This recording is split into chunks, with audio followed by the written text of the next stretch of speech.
Sir कल से सावन माह शुरू हो रहा है सर। बाढ़ नगर परिषद के द्वारा क्या क्या तैयारी की गई है सर?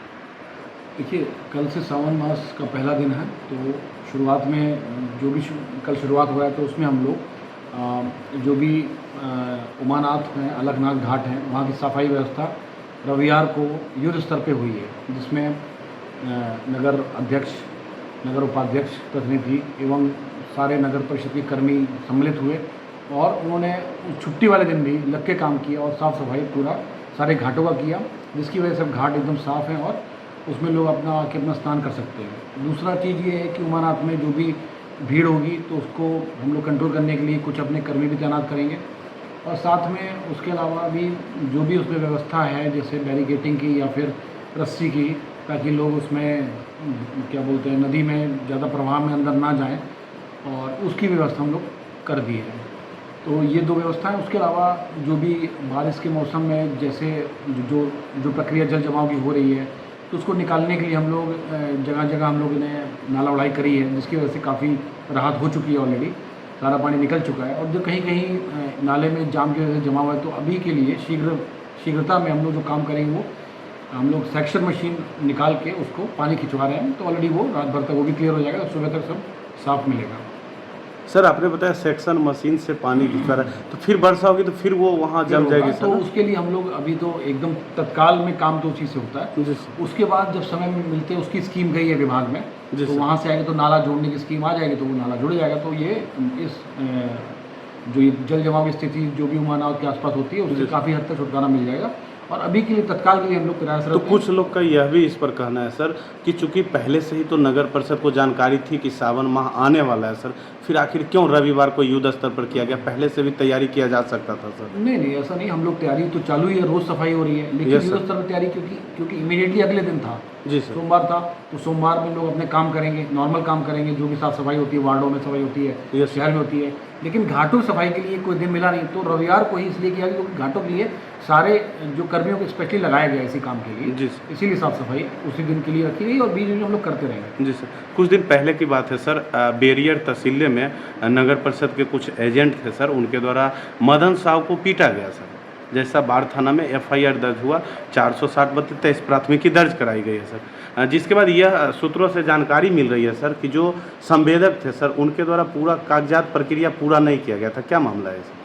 देखिए, ऐसा नहीं है। संवेदक से बात हुआ था बीच में, जो भी FIR की प्रक्रिया उन्होंने बोला था, लेकिन उसको संवेदक को वर्क ऑर्डर मिल चुका है जी सर, और वो उस वर्क ऑर्डर के तहत ही वसूल रहा है जी सर, और जो भी नियमानुसार है उतना ही वसूल रहा है। और जहाँ तक लड़ाई की बात है, अगर किसी को पीटा है तो डेफिनेटली उस पर कार्रवाई होनी चाहिए जी सर। लेकिन अभी सूत्रों से पता चला है, उनके थ्रू भी वो भी आए थे मिलने, उन्होंने तो साफ मना किया कि हम लोगों ने नहीं किया है। जी सर, ये रेलवे की तरफ के कुछ जो कॉन्ट्रैक्टर हैं वो लोग किए हैं, लेकिन क्या मामला है ये मेरे से बेहतर पुलिस जानती है। जी सर, वो लोग इस पर कार्रवाई कर रहे हैं। जी सर। सर ऐसा देखा जाता है और कई लोग का कहना है सर कि नेशनल हाईवे पर भी पार्किंग का पैसा वसूला जाता है सर, तो क्या इस पर आपका क्या स्टैंड है सर? नहीं, हम लोग के उनके वर्क ऑर्डर में साफ लिखा हुआ है कि रेलवे से ये लिखा हुआ है कि जो भी NH में, नेशनल हाईवे पे जो भी वाहन चलेंगे, उसमें कोई भी पैसा वसूली नहीं की जाएगी। जी, अगर उस पर किसी की शिकायत आती है कि इनके द्वारा कुछ वसूला गया, तो उस पर तत्काल हम लोग कार्रवाई करेंगे। जी सर। तो कहीं ना कहीं थाना प्रशासन जो है, अगर NH पर वसूली हो रही है सर, तो इसका तो विरोध होना चाहिए ना? बिल्कुल इसका विरोध रहेगा, इस पर कार्रवाई भी होगी, साफ उसमें लिखा हुआ है उनके वर्क ऑर्डर में। जी सर। और बाढ़ पार्षद 26 की आरती माला है सर, उन्होंने यह बता रही है सर कि बिना हस्ताक्षर का ही कोई स्टैंडिंग कमेटी निर्णय लेती है, पहले ही साइन करवा लिया जाता है सर, उसके बाद निर्णय लिया जाता है। इसी क्रम में जल संबंधित एक पारित कराया गया है सर, जिसमें मोटर रहने पे 2500 लिया जा रहा है, जो अन्य नगर परिषद की तुलना में ज़्यादा है सर। इस पर क्या कहना है आपका सर? देखिए, बोर्ड की मीटिंग में ये निर्णय लिया गया है कि 2500 रुपये का वन टाइम मतलब है आजीवन, जी सर, एक ही बार है ना, ईयरली नहीं है। अगर किसी को लगता है कि साल भर का टैक्स है, तो ऐसा नहीं है, एक बार आजीवन का आपको एक बार का बोरिंग का पैसा देना है 2500 रुपये। ये नगर परिषद बोर्ड बाढ़ द्वारा पारित किया गया था, उसी के आलोक में ये लिखा गया था, जो भी आपका जो बनती प्रोसीडिंग, ठीक है। ऐसा नहीं है कि बिना पारित करे इसको लिखा दिया गया है, लेकिन अगर इसमें कोई भी इसमें डाउट है, किसी को कुछ है, तो वो जान ले कि एक बार का है, सिर्फ एक बार देना आजीवन, उसमें दोबारा नहीं देना है। जी सर। सर ऐसा देखा गया 3 अल्ट्रासाउंड में अनियमितता थी, आप ही के द्वारा सील किया गया नेतृत्व सर। लेकिन उसके बाद देखा जा रहा है सर, कई अस्पताल वाले जो हैं सर, खुलेआम हॉस्पिटल के वेस्ट मटेरियल को रोड पर फेंक रहे हैं सर। देखा गया इसी दौरान यहाँ तक देखा गया कि एक नवजात शिशु जो अपरिपक्व अवस्था में, उसे भी सड़क पर फेंक दिया जा रहा है सर। तो ऐसे में कहीं न कहीं अनियमितता लग रही है सड़क पर सर, हॉस्पिटल का कचरा को फेंके जा रहा है खुलेआम सर। तो क्या सर इस पर आपका क्या कुछ? देखिए, हॉस्पिटल हो या कोई भी घर हो, दुकान हो, सबके यहाँ डस्टबिन लगा दिया गया है। जी सर। अगर अब भी वो डस्टबिन के बाहर सड़क पे कूड़ा फेंकते हैं तो इसमें जल्दी हम लोग नगर परिषद बोर्ड से पास करके इसमें फ़ाइन रखने वाले हैं। जी सर। तो इनको फ़ाइन देना पड़ेगा, 500-1000 रुपये जुर्माना देना पड़ेगा अगर कोई देखते हुए और ऐसे कूड़ा फेंकते हुए पाया गया। पहला चीज़ में कार्रवाई होगी। दूसरी कार्रवाई है कि जो भी पता चला कि नवजात शिशु को फेंका गया, तो ये हॉस्पिटल और जो इलीगल इनका जो चल रहा है प्रक्रिया, उस पर हम लोग लगाम लगाने के लिए ऑलरेडी अनुमंडल पदाधिकारी द्वारा ये ऑर्डर पेश किया गया कि आप इस पर कार्रवाई करें। तो हम लोग ने जाके 3 अल्ट्रासाउंड सेंटर को सील कराया। बिल्कुल सर। उसमें अगर फ्यूचर में भी कोई ऑर्डर कोई आएगा ऐसा आदेश, तो हम लोग उसको तुरंत पालन करेंगे और इनको सील कराएंगे। और साथ ही इसमें अनुमंडल अस्पताल को भी इसमें उचित कार्रवाई करनी चाहिए कि ऐसा दोबारा ना हो।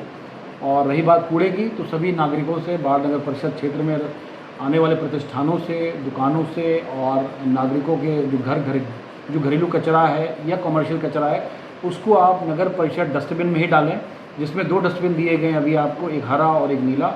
हरे में आपको जो गीला कूड़ा है वो डालना है, जो कि बायोडिग्रेडेबल हो, सब्जियां हैं, फल हैं, फ्रूट या उससे निकला हुआ कोई गीला कचरा हो। और सूखा कचरा आपको नीले वाले जो डिब्बा है उसमें डालना है। बाहर कोई भी कूड़ा डाला गया, फेंका गया ज़बरदस्ती, तो उस पर हम लोग जल्दी कार्रवाई करवाएंगे, उसमें फ़ाइन मिलेगा, तत्काल आपको उसमें जुर्माना लगेगा। जी सर। सर एक वार्ड संख्या 15 से मामला आ रहा है सर। वहाँ के कुछ निवासी का कहना है, स्थानीय लोग का कहना है सर कि जो सड़क पूर्व में बना हुआ था उसे पुनः बना दिया गया सर। और कुछ ऐसे व्यक्ति हैं सर जिन्हें लक्षित करके उनको जाने का रास्ता नहीं है सर, नाला नहीं है सर, और वो जल में रहते हैं। और वो ऐसा आरोप लगा रहे हैं सर कि वार्ड पार्षद को हम वोट नहीं दिए इसलिए राजनीति हो रहा है। क्या सर वैसा संदर्भ में आपका प्रत्यक्ष रूप से वहाँ निगाह जाएगा सर जनहित में? बात नहीं है, उसके लिए बाकायदा नियम से यहाँ पारित हुआ विभागीय कार्य हुआ है।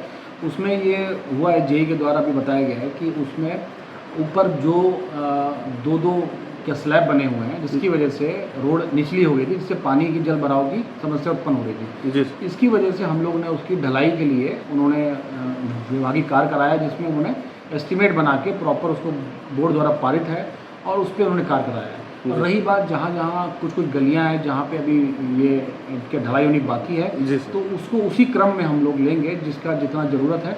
और फंड की जितनी व्यवस्था है, कुछ हमारी स्कीम्स अभी नगर विकास आवास विभाग में टेंडर में वहाँ पे बुटकों में अभी पड़ी हुई हैं। जल्दी वहाँ से एग्जीक्यूटिव इंजीनियर की तैनाती हुई है, वहाँ से भी पारित होकर आएंगी, तो हम लोग उस पर वर्क ऑर्डर देकर उसमें भी काम करा लेंगे। Thank you sir.